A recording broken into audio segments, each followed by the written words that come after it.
Et c'est parti pour Qui va vous convaincre? 4 personnalités, 4 points de vue, 90 secondes chrono pour convaincre et c'est en direct jusqu'à 21h.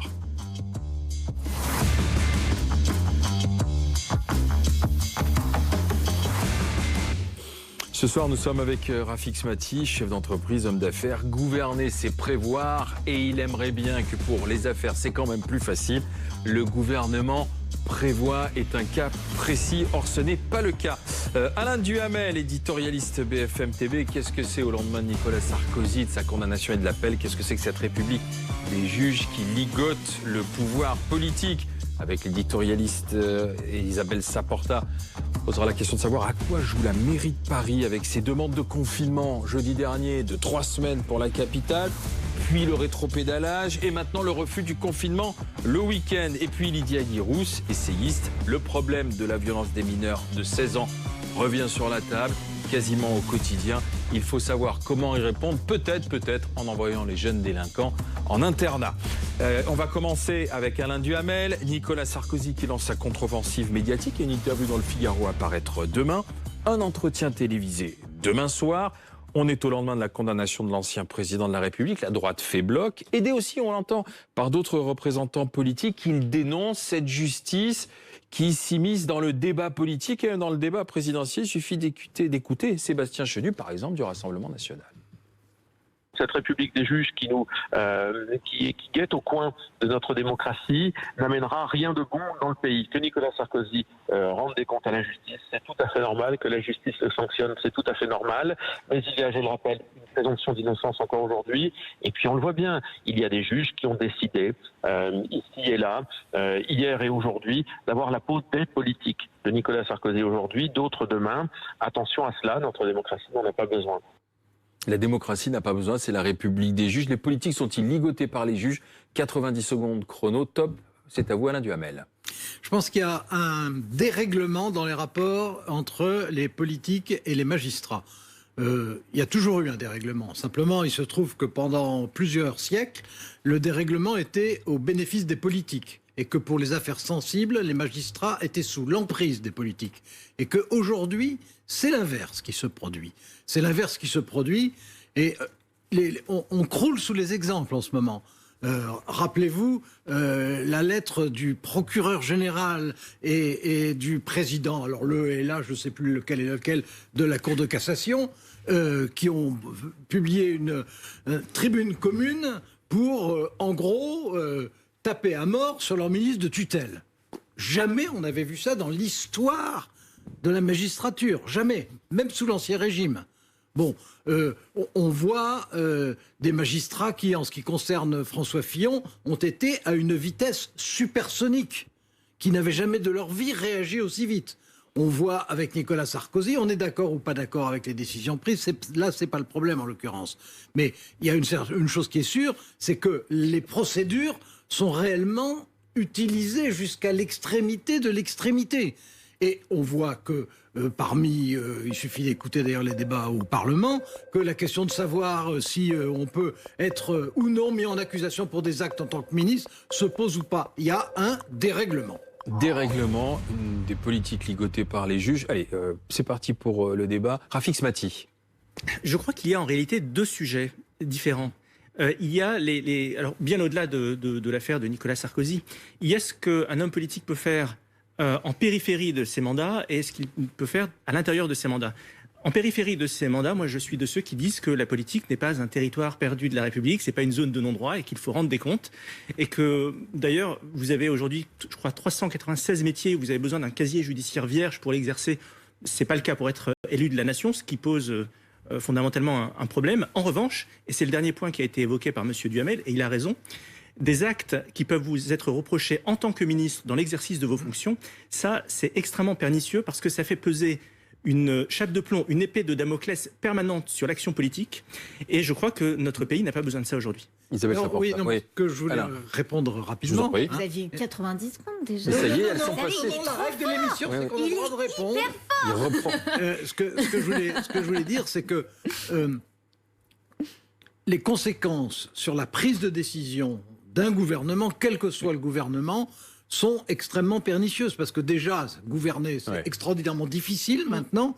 La marge des politiques, elle est extrêmement réduite par rapport à ce qu'elle a été dans le passé. Si en plus, il y a une espèce de présomption de culpabilité et de menaces implicites quotidiennes, ça devient pratiquement ingérable. Donc un risque judiciaire permanent, c'est ce que vous dites. Absolument, et quand je dis ça, je ne veux pas dire que c'est parce que les magistrats ont choisi un camp politique contre un autre politique. Je crois que c'est encore autre chose. Je pense qu'ils ont choisi d'être contre la politique, quel que soit le visage qu'il apporte, et qu'il y a en plus une quantité de corporatisme judiciaire impressionnant. Il y a quand même... les hommes politiques ne sont ni au-dessus ni en dessous des lois. Et il y a quand même un biais idéologique chez certains magistrats qu'on peut que regretter. Il faut quand même se rappeler le mur des cons. C'était quand même un manquement à leur devoir de réserve qui était assez scandaleux.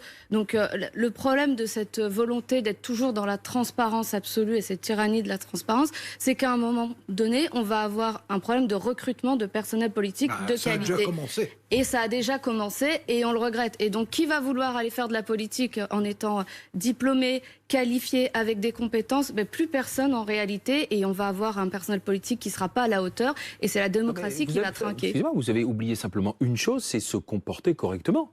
Mais non, mais ça va de soi. Ça va de soi. Non, mais parce que Diaghiero disait ça va poser un problème de recrutement du personnel politique. Enfin, on ne s'engage pas en politique en ayant en tête qu'on a le risque judiciaire. Il suffit d'avoir une conduite qui soit simplement droite, pas du tout, Alain, pas du tout. Vous êtes ministre, alors en plus dans une période comme celle-ci, mais si c'était une autre période et une autre majorité, ça serait pareil. Si, en tant que ministre, dès que vous prenez une décision, immédiatement vous êtes obligé de vous dire « Oui, mais est-ce que je ne vais pas me retrouver devant la Cour de justice ?» Parce que c'est ça la question. Exemple, Édouard Philippe, qui a été perquisitionné dès qu'il a quitté Matignon. Sur l'affaire du Covid.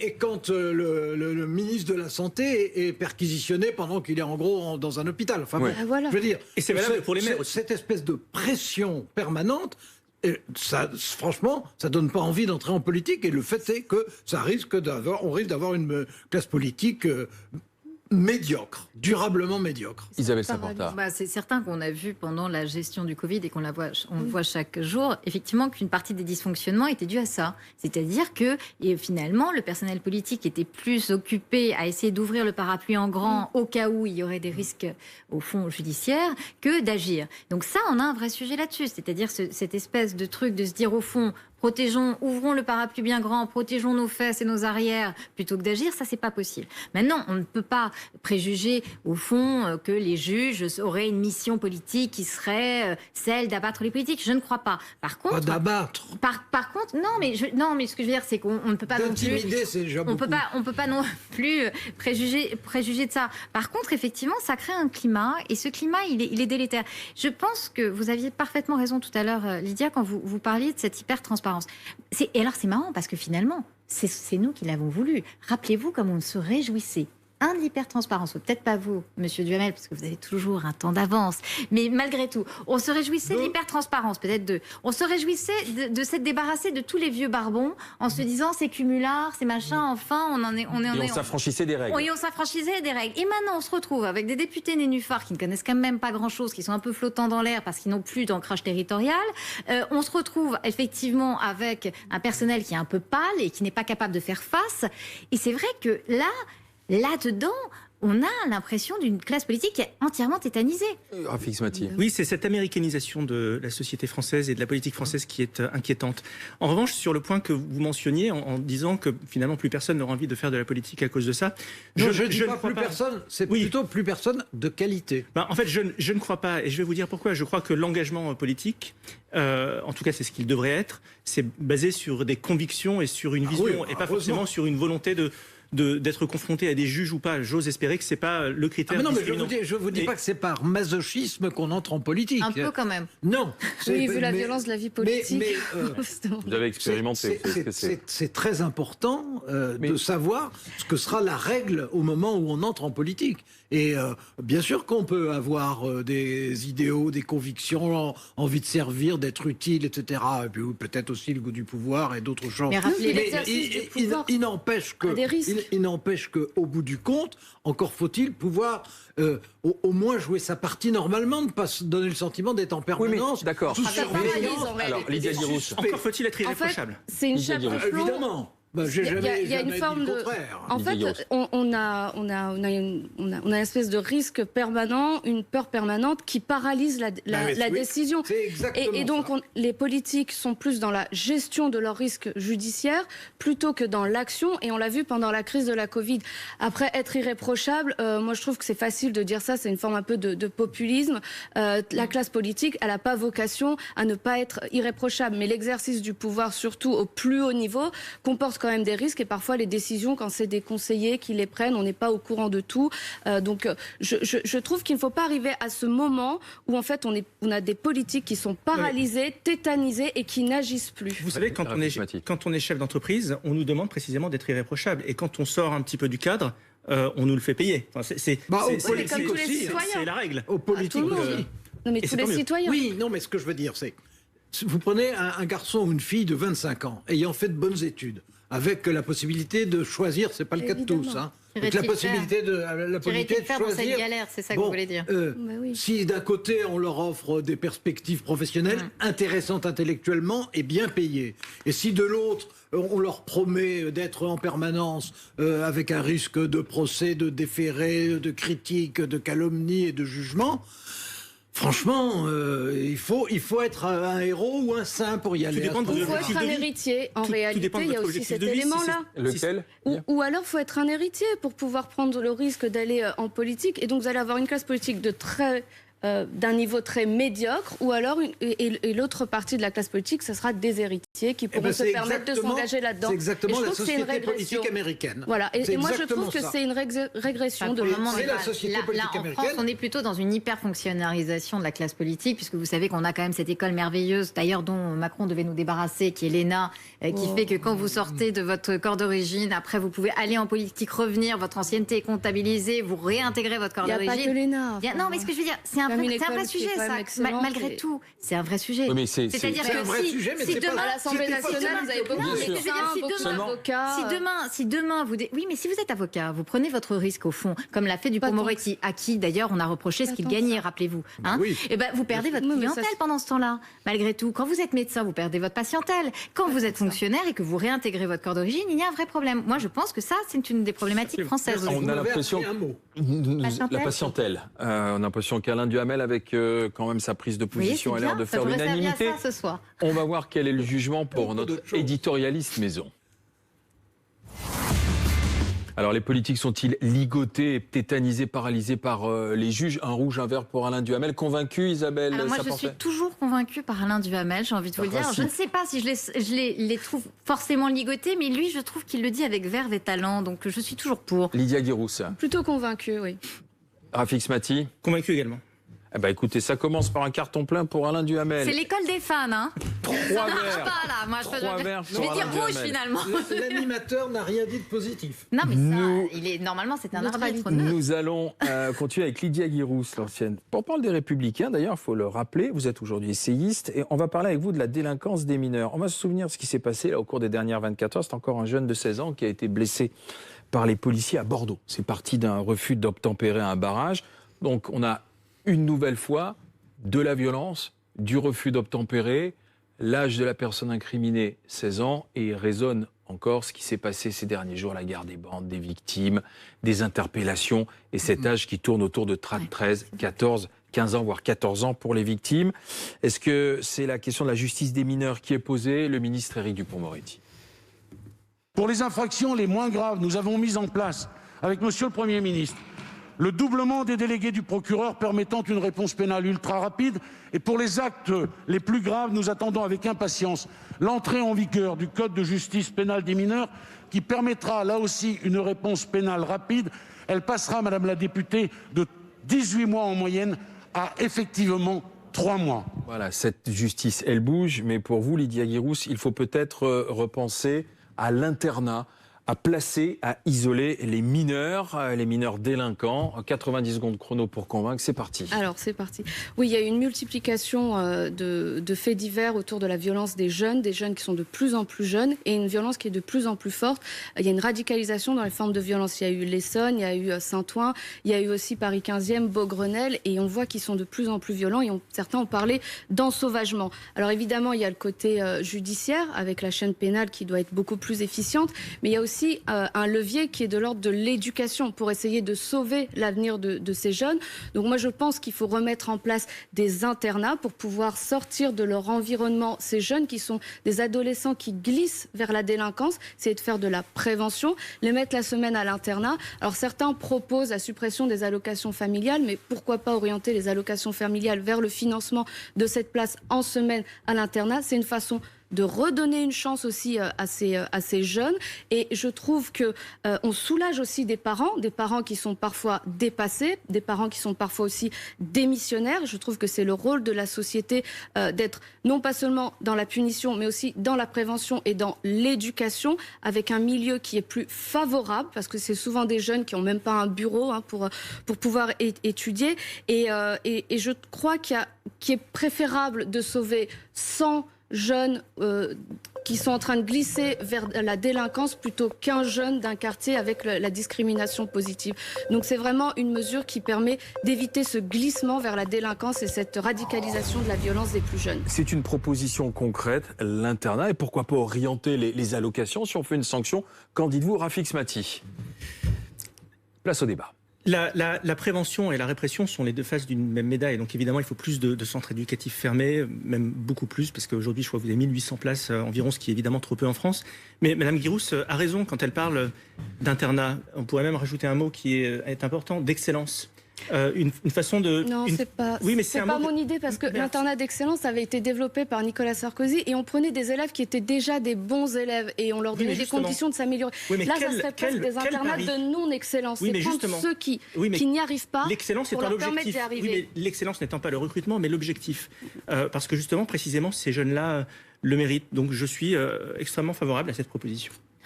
Isabelle Saporta. Vous vous souvenez quand Ségolène Royal, c'était l'une des premières à gauche qui avait sorti cette idée-là. Tout le monde lui était tombé dessus en disant que c'était vraiment pas une idée de gauche, que c'était une idée de droite justement. Et que c'est parce qu'elle était fille de militaire. Et que c'était parce qu'elle était fille de militaire qu'elle avait effectivement ce côté... l'ordre juste. L'ordre juste. Et effectivement, elle se prévalait de l'ordre juste, vous avez parfaitement raison. Moi, je pense que c'est au fond vraiment une mesure de gauche. C'est-à-dire que comment tu fais pour... Au lieu d'être dans la sanction qui est celle dont on avait vu plusieurs maires qui étaient là en train de se poser la question de comment on retirait les allocations, les aides, etc. Ce qui est quand même très compliqué pour des personnes qui sont déjà en perdition. Quand les mères sont célibataires, déjà en perdition, on ne voit pas comment la double peine, c'est en plus de leur enlever de quoi subvenir aux besoins de leurs enfants et aux leurs. Mais par contre, effectivement, de sortir ces gamins du milieu détestable dans lequel ils sont et de ces espèces de fuites en avant dans des bandes, en fait, des phénomènes de bandes, moi, je pense que c'est quelque chose qu'il faudrait effectivement réussir à mettre enfin en place. Mais j'ai l'impression, si vous voulez, que ça fait des années qu'on en entend parler, que effectivement, comme vous le disiez très justement, de pensionnats d'excellence en pensionnats plus ou moins fermés. On en parle, et qu'au fond, il y a quelques exemples. À chaque fois, ils sont montrés du doigt. À chaque fois, ça fonctionne. Et ce que je n'arrive pas à comprendre, mais peut-être Alain Duhamel va pouvoir m'éclairer, c'est au fond, pourquoi ça n'est pas plus répandu que ça, puisque ça a l'air de fonctionner. Alain Duhamel, bonne proposition ou pas alors? Ces internats pour les mineurs délinquants. Sur le principe, oui. C'est mieux qu'ils soient dans un cadre de ce genre qu'en prison avec des gens qui vont continuer à les corrompre. Oui, c'est l'école du crime. Donc, sur le principe, oui. Encore faut-il que ça soit proportionné au nombre réel d'adolescents qui courent des risques, qui sont malheureusement nombreux. Donc, ça veut dire qu'il ne s'agit pas à ce moment-là de créer, mettons, un centre par département, ce qui en général c'est ce qu'on commence par proposer, et dans lequel on arrivera peut-être à mettre 20 adolescents à chaque fois, étant entendu qu'il faut 3 fois plus d'adultes que d'adolescents dans ces cas-là. Si on veut une vraie et malheureusement, ça restera marginal. En fait, pour que ça fonctionne, il faudrait que ça soit proportionné au nombre d'adolescents vraiment en difficulté, c'est-à-dire ça veut dire aujourd'hui des dizaines de milliers quand même. Mais ça, c'est un effort que la société, elle doit faire aussi. Mais elle doit faire parce qu'on le payera très cher quand ces adolescents sont de vrais délinquants. Mais c'est là où je voulais en venir. Et ça soulagera les écoles de ces quartiers qui sont des écoles qui sont dans un état désastreux à cause des plus perturbateurs. C'est là où je voulais en venir. Ce que je veux dire, c'est que on ne peut pas faire ça de façon expérimentale ou médiatique. Oui, on ne peut le faire. On ne peut le faire que si c'est beaucoup plus ambitieux, donc beaucoup plus coûteux. Bien sûr. Donc on accepte que c'est une priorité nationale. Oui, d'accord, mais sur quels critères? Comment est-ce qu'on choisit le mineur qui a glissé? Est-ce que on le choisit avant qu'il ait fait un acte de délinquance, on regarde son environnement familial, on fait une enquête. Vous savez, Alain, certains disent qu'il vaut mieux l'attraper, il vaut mieux s'en occuper avant qu'il commette son acte. Parce que c'est un moyen aussi de le sauver et d'éviter qu'il bascule. C'est ce qu'on appelle le dépistage familial. Mais c'est plus difficile d'identifier avant qu'après. D'accord, seulement une fois qu'il a commis, quel acte permet de dire il n'est pas sanctionné et il va à ce moment-là en internat? Quels sont les critères? Un enfant qui est absent régulièrement à l'école, un enfant qui est très perturbateur à l'école, qui se fait renvoyer d'un, deux, trois établissements où on n'arrive plus à le scolariser, un enfant dont les parents se plaignent, parce que les parents peuvent aussi demander et dire, écoutez, je suis dépassé, je n'arrive plus à gérer mon adolescent, donc aidez-moi. Et la République, j'estime qu'elle doit venir aider ces parents-là. Donc je pense qu'à ce moment-là, on peut prendre en charge cet enfant et lui donner une chance de se construire et d'éviter de glisser vers la délinquance. Et ça déchargera aussi les écoles où il y a une concentration d'élèves en difficulté, où les profs n'y arrivent plus et n'arrivent plus à instruire et doivent faire... Oui, vous allez au C'est intéressant ce que vous venez de dire, parce que vous vous dites finalement en coopération avec les parents. Et ça, c'est vrai que c'est quelque chose qui est intéressant. C'est qu'au fond, vous demandiez tout à l'heure comment on choisit. Oh, mais c'est le sujet tabou, ça. De quoi je me mêle? Vous répondez aussi ça. Oui, mais pourquoi ce serait contre les parents? Si ça se trouve, les parents à qui vous proposeriez, au fond, une porte de sortie, une porte sociale méritocratique, ils s'en saisiraient. Parce qu'au fond, le problème, c'est marrant quand vous discutez avec des gens qui connaissent très bien les quartiers difficiles, la Seine-Saint-Denis, etc. Tout ce qui est structure étatique est perçu finalement comme quelque chose qui flique, qui contrôle, qui empêche. Comment c'est possible que finalement on ait donné que cette image en fait de l'État? L'État doit être accompagnateur. C'est pas la sanction en permanence. Comment c'est possible que on ne voit plus jamais dans ces quartiers-là l'État comme quelque chose qui permettrait de vous promouvoir, de vous sortir de l'ornière dans laquelle vous êtes? Ça peut être une solution, l'internat, mais il faut être sur les deux jambes. Il faut l'autorité, la sanction, mais il faut aussi la prévention et l'éducation. Il faut surtout pas de naïveté ou d'hypocrisie. C'est-à-dire qu'il faut se dire, c'est quelque chose de très important, mais c'est quelque chose de très exigeant. Bien sûr. Ça veut dire qu'il faut réellement, mais en pratique, ça veut dire qu'il faut des dizaines de milliers d'adultes pour s'en occuper. Alors qu'on sait très bien qu'aujourd'hui, s'il s'agit de recruter 17 magistrats de plus, on a l'impression que c'est un exploit historique. Et on est l'une des justices les plus paupérisées d'Europe. Le problème, c'est que un peu moins avec Dupond-Moretti. Les politiques ont tendance à faire de la communication et du marketing politique avec des sujets aussi fondamentaux. Et moi, c'est ce que j'ai observé, parce que j'ai eu un passage en politique, et c'est ce que je regrette, parce que là, on n'est pas en train de jouer pour essayer d'avoir la une de tel ou tel journal. On est en train d'essayer de redresser l'état du pays, de redresser la République. Donc, évidemment, il faut que ce soit des investissements qui sont colossaux, avec des recrutements importants, avec des établissements et des structures que l'on multiplie sur le territoire. Ça ne peut pas être expérimental. Ce qu'a dit Mme Saporta est essentiel. Une telle idée ne peut être basée que sur un principe de liberté. On n'est pas dans Minority Report. Le pré-crime en France n'existe pas. On ne va pas punir des jeunes par anticipation de crimes qu'ils n'ont pas encore commis. En revanche, croire qu'il y a dans ces quartiers, et il y en a, des jeunes qui veulent s'en sortir, des familles qui veulent sauver leurs enfants. Il y en a, il suffit d'y aller et vous faites un appel à candidature, vous serez surpris du nombre de personnes qui seront demandeurs. Et c'est ceux-là à qui il faut tendre la main en priorité, évidemment. Mais j'ai envie de vous dire, ça s'intègre dans une chaîne qui va de l'école primaire, CP, CE1, jusqu'à plus tard à l'apprentissage. C'est une idée, mais c'est une idée parmi tant d'autres. Sauf que vous oubliez un élément. Le premier budget de l'État, c'est lequel? C'est l'éducation. L'éducation nationale. Et pourtant, ça ne marche pas. Alors justement, est-ce qu'il n'est pas temps de regarder pourquoi ça ne fonctionne pas dans certains quartiers? Là où justement on dit on manque d'infirmières scolaires, de psychologues scolaires, avant de créer, vous voyez, d'autres structures, peut-être renforcer, regardez là. Vous voyez, on fait bien les confinements locaux. Pourquoi localement, on ne dirait pas? Là, on manque d'infirmières, là, on manque de psychologues, là, on manque de médiateurs. Et on met le paquet à cet endroit-là avant de créer encore une structure. Parce que la France est un pays centralisé. C'est un vrai problème. À chaque fois qu'il y a des expériences éducationnelles qui fonctionnent, au fond, au lieu de les prendre en exemple et de dire ah bah c'est extraordinaire, ça marche là, on dit ah non mais alors attendez là ça marche là, mais ça quand même c'est pas dans le moule. C'est toujours la même chose. À l'école, pour les quartiers, il y a toujours les mêmes recettes. Et moi j'ai été au lycée, au collège à Roubaix, et c'est juste un truc qui m'exaspère. Mais pour les quartiers, on a toujours les mêmes recettes. On va leur faire un peu de rap, on va leur faire un peu de djembé, et puis on va mettre des stades de foot. Voilà, et c'est formidable, ça va les occuper. Il faut une école de l'exigence, il faut une école de la rigueur. C'est pour ça que je suis même favorable à l'uniforme, parce que l'uniforme, c'est le vêtement qu'on met pour aller à l'école, c'est le vêtement du savoir et c'est le vêtement de l'égalité. Donc il faut aussi des symboles pour restructurer l'école et la sanctuariser comme temple du savoir. Il faut des moyens aussi.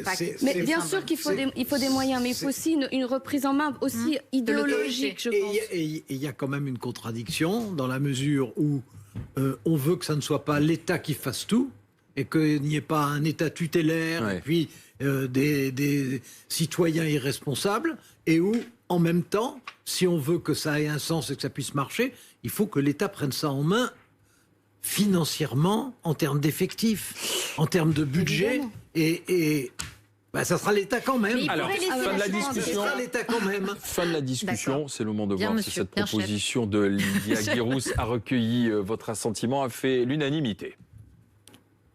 C'est quand même compliqué de voter contre les camarades. Des mineurs délinquants, création d'internat, Rafik Smati. Oui, c'est évidemment une bonne idée. On a mesuré à quel point autour du plateau, le plus difficile n'est pas tant d'avoir l'idée, mais de la manière dont on la délivre ensuite. C'est la capacité d'exécution, c'est toujours ce qui pêche en politique, donc oui, vert. Alain Duhamel. C'est une très bonne idée. Il faut qu'elle puisse correspondre à un principe de réalité.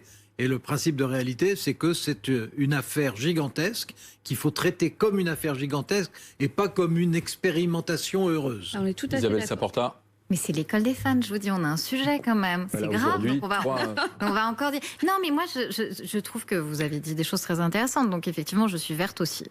Elle est 3 fois, pour votre première, vous avez convaincu Lydia Guirous. Si elle a convaincu, vous pouvez aussi lire les propositions, le parcours de Lydia Guirous, qu'elle préconise après son passage en politique.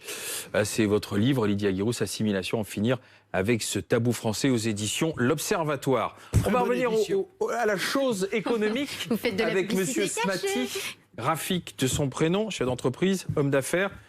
Quand on est à la tête d'une entreprise, on a besoin d'avoir un cap, de fixer une stratégie, d'avoir un horizon. Or, aujourd'hui, en ces temps de Covid, c'est ce qui manque, vous le cherchez, quoi qu'en dise le porte-parole du gouvernement. On regarde la situation jour après jour et heure par heure. S'il faut prendre des mesures supplémentaires, évidemment qu'on prendra des mesures supplémentaires. On a un conseil de défense qui se tiendra demain autour du président de la République. On est parfaitement conscient qu'aujourd'hui c'est très difficile pour les Français depuis plusieurs mois de tenir dans un cadre très contraint avec un couvre-feu à 18h, avec maintenant dans certains départements un confinement le week-end. C'est très dur. C'est dur pour le moral. Il y a une lassitude très forte. Mais encore une fois, je pense qu'il faut garder à l'esprit qu'on a cette lumière au bout du tunnel avec la vaccination. Voilà, donc c'est très difficile, mais on a une lumière au bout du tunnel. Donc là, vous avez entendu 25 secondes de circonvolution de monsieur le porte-parole du gouvernement. Et vous, ce que vous dites, c'est que vous voulez un cap et on a un gouvernement sans boussole. Top chrono pour Rafik Smati. Je vais vous partager une citation de Saint-Exupéry qu'on se répète en boucle quand on est entrepreneur. Un objectif sans plan s'appelle un vœu. Eh bien, cette phrase, à mes yeux, illustre parfaitement ce que l'on observe depuis maintenant quasiment un an, avec successivement la crise des masques, des tests, des vaccins, les problématiques de confinement, déconfinement, reconfinement, couvre-feu, 18h, 20h, confinement semaine, week-end. Bref, un sentiment d'improvisation permanente. Et aujourd'hui, moi, je m'inquiète. Je ne vois pas de plan de sortie de crise. Je ne vois pas de rétroplanning, contrairement à d'autres pays. Je vais poser une question très simple. Est-ce que le week-end prochain, nous serons confinés ou pas? Figurez-vous que ce matin, je discutais avec un commerçant qui me faisait savoir qu'il réalisait 40% de son chiffre d'affaires le samedi. Et bien sûr. Et alors, il est dans un désespoir total. Pourquoi? Parce que s'il est confiné le week-end, à la différence d'un confinement généralisé, eh bien, il ne bénéficiera pas du fonds de garantie parce que le fonds de solidarité bénéficie à ceux dont le chiffre d'affaires baisse de plus de 50%. Donc, il est complètement démuni. Alors, évidemment, je sais qu'il faut faire preuve d'humilité face aux événements. Je sais qu'il est difficile de gérer la France. Mais nous avons besoin de visibilité. Nous avons besoin de dates. C'est absolument essentiel. J'ai commencé par Saint-Exupéry. Je vais finir par une devinette de Walt Disney. Quelle est la différence entre un rêve et un projet? C'est dit. Une date. Nous avons besoin de dates. On en a eu tellement. Alors, Lydia Guirousse, place au débat. Allez-y. Oui, on en a eu tellement des dates. Les restaurants devaient ouvrir le 20 janvier. Après, on a eu plein de dates sans arrêt et à chaque fois ça a été reporté. On n'y croit plus en réalité. Et moi j'ai l'impression de ne plus voir la lumière au bout du tunnel. Ce confinement qui est en train de tuer petit à petit. Si là on vous dit 4 à 6 semaines là. Oui, et puis on nous avait dit un mois, et puis on nous avait dit on déconfine. Enfin, c'est le troisième. On a eu 3 confinements. Au bout du premier, c'était terminé. Puis finalement, il fallait y revenir. Et on confine et on a des clusters dans les familles. Donc après, on a un pic. Enfin, je trouve que c'est extrêmement difficile ce qu'on est en train de vivre. Donc on ne peut pas reprocher au gouvernement... On ne pense pas beaucoup à la jeunesse. Attendez, vous dites c'est difficile ce qu'on est en train de vivre. Donc on ne peut pas reprocher au gouvernement, vu ce qui se passe aussi dans tous les autres pays, de ne pas arriver à nous donner une feuille de route précise, alors finalement. Non, au moins sur la sortie. Je trouve que c'est quand même compliqué de jouer comme ça éternellement au yo-yo avec nos libertés. Et je trouve que ceux qui payent le prix le plus cher, c'est quand même la jeunesse. Qui n'ont plus de perspective. 4 à 6 semaines, leur a dit le président de la République. 4 à 6 semaines aujourd'hui. 4 à 6 semaines. Et au bout de 4 à 6 semaines, on nous dira encore 4 semaines, puis 2. Pourquoi cette absence de date? Tout simplement pour dissimuler le fait... Mais quelle date vous voulez? Mais quelle date voulez-vous? Regardez ce qui s'est passé la date de rouverture des restaurants, la date de rouverture des théâtres. Regardez ce qui s'est passé cet après-midi. Le Royaume-Uni qui a loupé la première partie, qui a plus de morts que nous. Oui, 120 000. Il a raté la première bataille, mais il est en train de remporter la guerre. Il a proposé d'organiser l'UEFA de football au mois de juin. Ah oui, voilà c'est ce qu'on appelle un coup politique. C'est un joli pied de nez pour un pays qui a réussi à vacciner 30% de sa population, quand nous on en a vacciné 4%. C'est ça la réalité. Et en réalité, tout ça... Tout ce qui est en train de se passer, tous ces flous sert à dissimuler une seule chose, c'est l'absence de stratégie vaccinale que Le Point a appelé cette semaine le Waterloo vaccinal. C'est ça la réalité. Et pourtant, moi, je ne vois pas du tout les choses comme ça. Je ne suis pas du tout en train de dire que ça se passe bien. Je ne suis pas non plus en train de dire que ce gouvernement n'a pas fait d'erreur. On en a parlé pendant des centaines de plateaux depuis 1 an.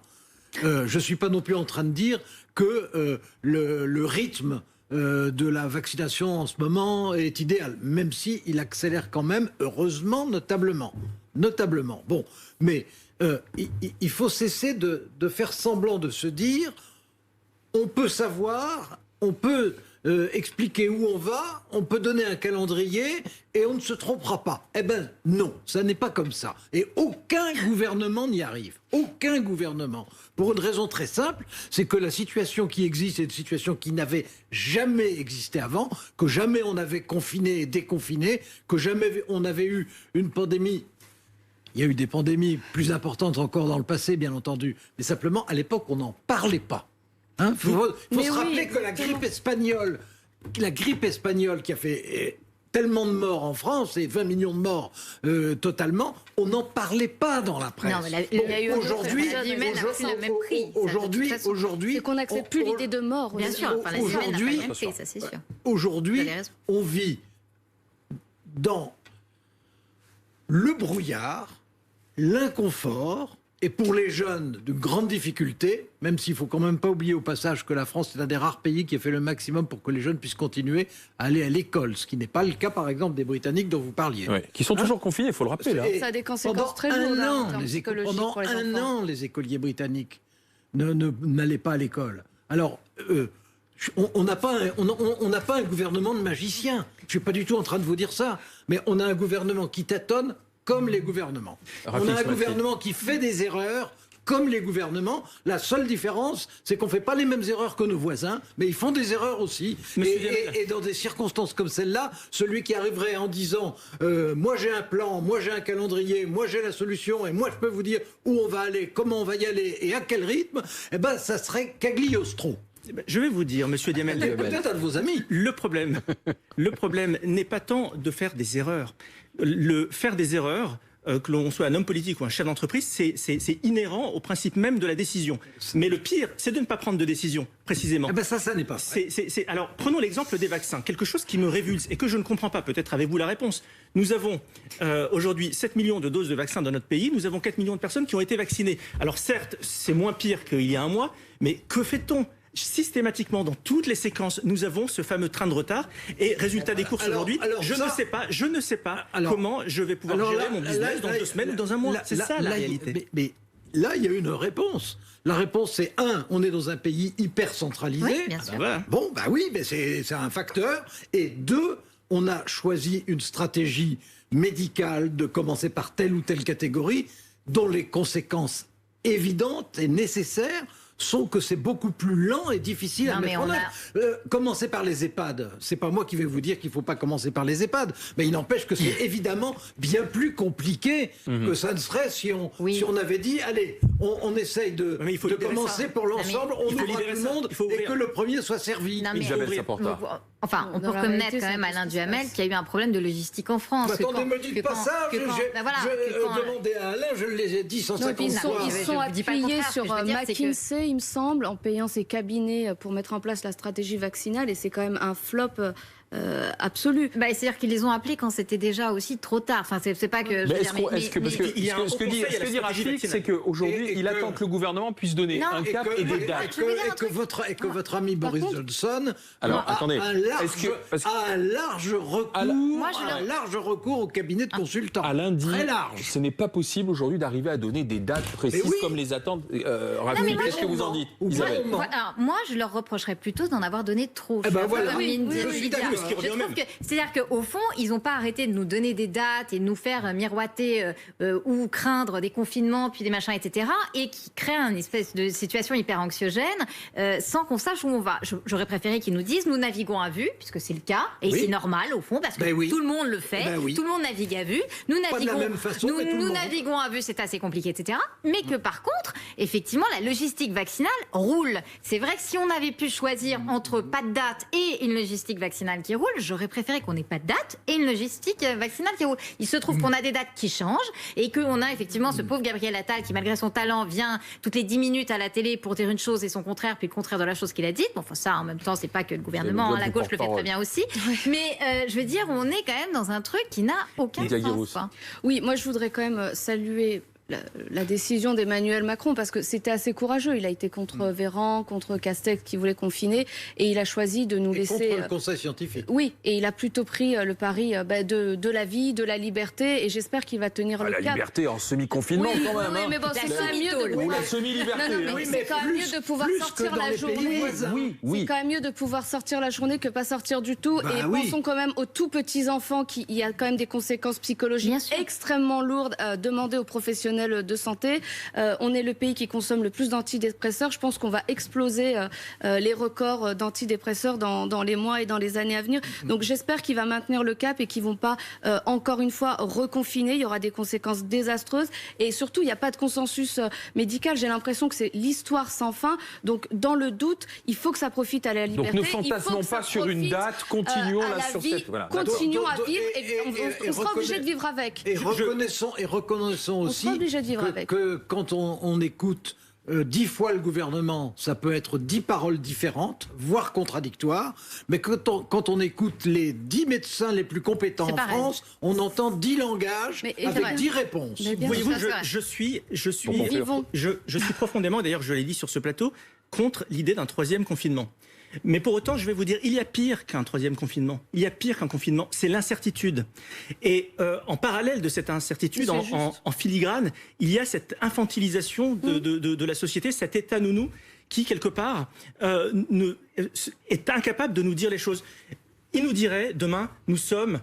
pardonnez-moi l'expression, nous sommes dans la merde, on en a encore pour un an, on est capable de l'entendre. Ou alors, il faut tout fermer pendant... Je ne crois pas que ça serait... Ou alors, il faut tout fermer pendant... Des applaudissements... Non, évidemment. Mais je crois qu'il n'en savent rien, surtout. Mais, ou alors, il faut tout fermer pendant X temps, et ensuite, voilà le calendrier de sortie de crise. On est prêt à l'entendre. Mais le pire, c'est l'absence de décision. Mais il y a des décisions. même pas la faute, Quand on c'est dit, l'absence de décision. on déconfine ou on ne déconfine pas, qu'est-ce que c'est? Sinon, Non, mais une là, ça décision. fait Alors, là, on est quand même dans Fin de la discussion, Semaine s'il vous après plaît. semaine dans Fin de la l'incertitude. discussion. C'était le postulat de Rafik Smati ce soir. Donnez-nous des dates, arrêtez de naviguer à vue sans boussole. On va voir si vous êtes d'accord avec lui. Alain Duhamel. Bah, moi, je vous trouve très sympathique. Mais je non. vous trouve Ça commence. Je vous trouve très éloquent, inhabituellement éloquent pour un chef d'entreprise, donc je vous félicite. Je trouve que vous avez des idées qui sont parfaitement cohérentes. D'ailleurs, d'une semaine sur l'autre, je le vérifie. Donc il faut avec plaisir. faut voter vert pour avec l'éloquence. plaisir. Mais sur le fond, je crois que vous demandez au gouvernement ce qu'il ne peut pas vous donner et ce que les Français, de toute façon, n'accepteraient pas tous ensemble. Le problème, à mon avis, qui en ce moment est un des plus graves, Pas convaincu. avec les difficultés de la jeunesse, le problème qui est un des plus graves, c'est qu'en France, il y a des attentes contradictoires et il y a maintenant des publics contradictoires. Pas convaincu, Alain Duhamel. Isabelle Saporta, est-ce qu'on peut donner une date ou pas? Moi, j'ai le droit de pédaler dans la semoule contre le principe même de l'émission où c'est très très mal. Non, parce que Vous êtes obligé de donner un rouge ou un vert. alors dans ces cas-là, moi je ne suis pas d'accord avec ce qu'il dit, mais je suis pour le vert parce que je comprends très bien ce qu'il défend et je trouve qu'il le défend avec passion. Non, je pense que les dates ne serviraient de rien. Ah bah alors, pas convaincu. Mais non, mais mets-moi un vert, parce que pour autant, si tu veux, C'est pas je cohérent. trouve. Mais si, Mais parce non, que pour si vous autant, en tant qu'homme d'affaires, en tant que chef d'entreprise, bien sûr, tu as besoin d'un cap. Moi, je le vois bien tous les jours quand on essaie de voir si on ne programme pas des livres. On est dans l'angoisse de Vous êtes savoir si tu éditrice. déprogrammes, tu déprogrammes pas. Et donc c'est vrai que c'est un truc qui est très angoissant. Excusez-moi, mais vous êtes en train de jouer au tennis alors qu'il n'y a pas de ligne et pas de filet. Mais oui. Oui. Bah, Ah j'ai oui, pas- mais c'est- je vous dis c'est pas la le contraire. règle du jeu, quoi. Je vous dis pas le contraire, Il y a mais une c'est règle vrai. du jeu, Vous alors dire on la- vous dire que c'est facile, ça Mais- ne l'est pas. mais non, Quand c'est vous êtes possible. convaincu, en ce moment, Alors, c'est Lydia facile. Guirousse, convaincu ou pas convaincu? Rafik Smati veut qu'on donne des dates ou pas? Alors, moi, je comprends le fond de sa position, mais je trouve qu'on nous a donné trop de dates. Mais sur ce que nous vous dit Rafik. Je comprends, mais en même temps, je suis un peu partagée parce que je trouve que le gouvernement nous a donné trop de dates et qu'en réalité, ces dates, ils ne peuvent pas les tenir. Donc pas convaincu finalement. Donc, quoi. On peut pas entre donner de deux, date. Je suis un peu comme Isabelle. Eh non, je suis entre deux. écoute, elle n'est pas convaincue. Alors justement, voilà. on a utilisé votre postulat pour poser la question sur les réseaux sociaux. Justement, est-ce qu'aujourd'hui le gouvernement navigue à vue, sans cap? Regardez, c'est la question qu'on a posée justement sur Twitter. On voit ce que ça donnait la réponse. Oui, je pense. Est-ce que le gouvernement sait prévoir? Trouvez-vous la stratégie du gouvernement dure à suivre? Il va falloir réduire la fenêtre, mais je crois que c'est un oui à 85%. Seulement? Oui, seulement. C'est quand même une belle unanimité pour l'ami Rafik Smati. Et on va terminer avec... Excusez-moi, sur effectivement, oui, de l'humilité. Vous n'allez pas pouvoir le convaincre. Et oui, c'est difficile de gouverner, mais une visibilité. on va terminer avec Isabelle Saporta, qui est éditorialiste BFM TV, éditrice. Difficile de suivre la mairie de Paris. C'est en l'espace de quelques jours. La semaine dernière, le 1er adjoint, jeudi, envisageait un confinement dur de 3 semaines pour Paris. En moins de 24 heures, on a rétro-pédalé. Aujourd'hui, on a la maire de Paris, Anne Hidalgo, qui écarte l'idée d'un confinement week-end en Île-de-France. J'ai dit mon désaccord avec cette proposition visant à confiner Paris et la petite couronne le week-end. Une proposition que je trouve difficile, dure, voire même inhumaine. De très nombreux habitants de nos territoires vivent dans des appartements exigus, sans espace extérieur, parfois même à plusieurs générations sous un même toit. Alors, est-ce que du côté de la mairie de Paris, on commet faute politique sur faute politique? Isabelle Saporta, 90 secondes chrono, c'est parti. Écoutez, c'est l'histoire d'une erreur et d'un lâchage en race campagne, en fait. L'erreur, c'est de croire qu'on peut faire un coup politique avec la crise sanitaire. On va quoi faire? On va poser un ultimatum au virus. Tremble, virus. On va fermer Paris pendant 3 semaines. Bon, au passage, on dit que c'est une politique de gauche. Qu'importe les banlieusards qui restent au port de Paris. Qu'importe les espoirs douchés des restaurateurs, des théâtres, de tous les franciliens. Non, ça, c'est pas grave. Ça, c'est la gauche. Je vois pas en quoi c'est une politique de gauche. Enfin bon. Sauf que le virus, les rodomontades de la maire de Paris, il en a cure parce que, vous savez, le virus, lui, il mute, il avance, il tue. Donc, si vous voulez faire de la politique avec le virus, ça n'est pas possible. C'est quoi la morale de cette histoire, du coup? C'est que on peut toujours se planter. On peut se tromper. Même Anne Hidalgo peut se tromper. Mais par contre, c'est quoi d'être un chef? Un chef, c'est quand vous avez failli, sous l'orage, au moment où les balles fusent de chaque côté, vous êtes là et vous dites « j'ai failli ». Et qu'est-ce que vous faites d'autre? Vous protégez vos troupes. Et là, qu'est-ce qu'elle a fait, Anne Hidalgo? Non seulement elle n'y a pas été elle-même, elle a regardé, elle a envoyé son pauvre adjoint Emmanuel Grégoire au front, elle a regardé où allait tomber la pièce, elle a vu que c'était du côté fiasco. Là, du coup, elle a dit « Ah, bah écoutez, cher ami, vous êtes seul au front » et elle a changé de version. Moi, je vais vous dire un truc. Ça aurait été rafraîchissant que pour une fois, un politique assume ses erreurs. Que pour une fois, un politique dise « j'ai failli » et qu'il soit du côté de ses troupes. Voilà, ça aurait eu la gueule. Et là, ça n'en a pas eu. Alors, une faute politique, Anne Hidalgo, qui n'a pas su reconnaître son erreur, ses erreurs. Place au débat. Lydia Guérouz, d'accord? Ah oui, je suis complètement d'accord. Ouais. Je trouve que c'est un manque de cohérence d'abord. Et de courage. De cohérence, de courage. Et je trouve qu'elle est dans la politique politicienne avec la gestion de la Covid. Et en réalité, je pense que Anne Hidalgo n'est à peine élue, à peine réélue, est déjà dans la campagne de la présidentielle. Et c'est un énorme ratage qu'elle vient de faire. Et c'est tellement cynique de jouer avec la crise sanitaire pour essayer et avec les Parisiens donner avec la crise sanitaire pour se donner une envergure et puis avec les Parisiens.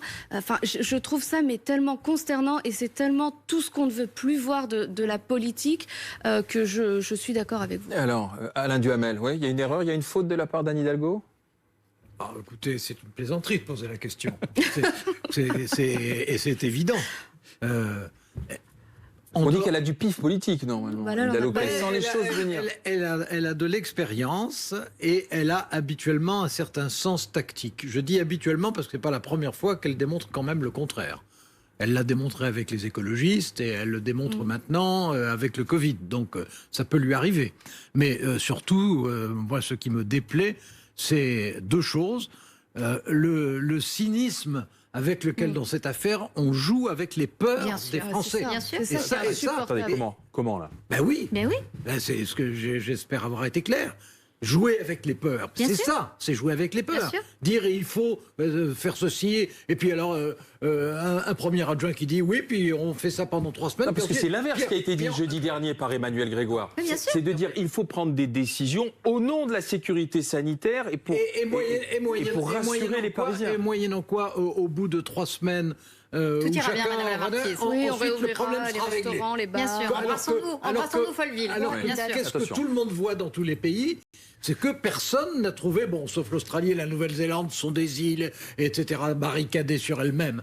Mais autrement, dans les pays comme les nôtres, personne ne peut dire ça, on est sûr que ça va marcher et ça marchera dans tel temps. Et là, moi, ce qui me choque, c'est un, de jouer avec les peurs, et deux, de vouloir faire, je suis d'accord avec ce que vous disiez, un coup politique médiocre à un moment où on n'a vraiment pas envie de ça.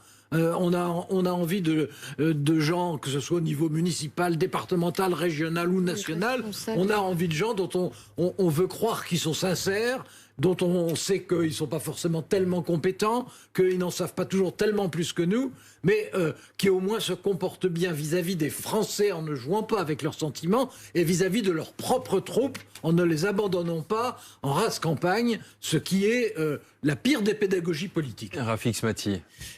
En réalité, ce qui me pose problème avec cette séquence Anne Hidalgo, c'est pas tant ce qui a été annoncé par son premier adjoint. Ils ont le droit d'annoncer ce qu'ils veulent, ça contribue au débat public, on peut être pour, on peut être contre, on peut en débattre. Ce qui me pose problème, en revanche, c'est qu'ils disent le contraire le lendemain et le surlendemain. Ah oui, ça me pose un vrai problème. Et ça, si vous voulez des caps et des boussoles, c'est vrai que c'est compliqué. Des dates. De la stabilité, de la constance, c'est une vertu cardinale en politique. Et là, manifestement, il en a manqué. Alors ensuite, Anne Hidalgo arrive, sort quelques fausses bonnes idées. Alors il faut aller donner cours à l'extérieur, pourquoi pas, certains pays le font, mais en alerte attentat, ça me paraît pas être opportun. Alors ensuite elle nous dit qu'il faut ouvrir surtout quand il fait le 2 le matin aussi. Exactement. Oui. Ensuite elle nous dit qu'il faut ouvrir les fenêtres. Je ne sais pas si Anne Hidalgo est allée dans les écoles parisiennes depuis septembre, mais les fenêtres sont ouvertes dans les salles de classe depuis septembre dernier. Sûr. Donc on sent une grosse mascarade de pure politique politicienne. Et puis on a l'impression qu'elle découvre que les Parisiens vivent dans des appartements exigus, sans extérieur. Enfin, je trouve que l'argumentation, elle est juste pitoyable. On se demande qui les a préparés et comment elle a pu prendre la parole avec de tels éléments. Et d'autant que c'est pas à l'échelle de Paris intramuros que Bien se sûr, mesure aujourd'hui. jamais. Voilà. France. Non mais Mais faut bien là, comprendre vous avez parce que parfaitement raison, parce que, en fait, là, elle n'avait même pas discuté avec les maires d'arrondissement. C'est-à-dire qu'elle dit à Oui, longueur ils l'ont de temps, découvert le Macron soir même, oui. est vraiment, c'est le pouvoir autoritaire et le pouvoir solitaire. Et qu'est-ce qu'elle fait? Elle prend cette décision, elle n'en parle pas aux maires d'arrondissement, elle n'en parle pas à Valérie Pécresse, la patronne de la région Île-de-France.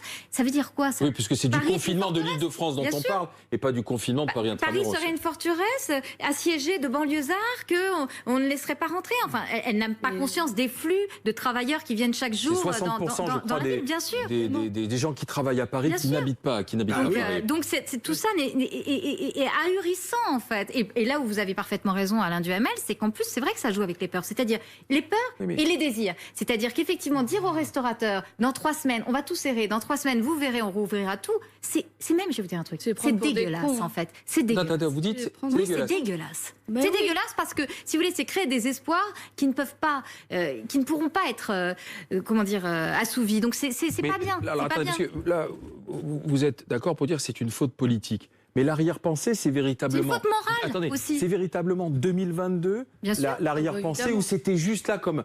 Il y a quand même une crainte morale du confinement, ou c'était vraiment un coup Écoutez, politique ça l'est en tout du cas pas la moment. préparation des fêtes de Pâques. Hein, on voit bien que c'est une manœuvre politique. C'était quoi pour C'est une pousser. manœuvre politique. Non, mais j'essaie de voir la finalité de la manœuvre, parce qu'elle est c'est ratée, une j'essaie de manœuvre voir quel était politique. le raisonnement de départ. là. 1, médiocre.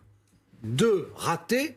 Et 3, hypocrite. Oui, mais d'accord, mais Bon, quel bah, était le voilà. raisonnement de départ? Parce que au moment où on se dit, le premier adjoint parle, ou le lendemain on rétropédale, Au etc., départ, j'ai essayé de au comprendre départ, quel c'est était évident. le but du C'est- succès.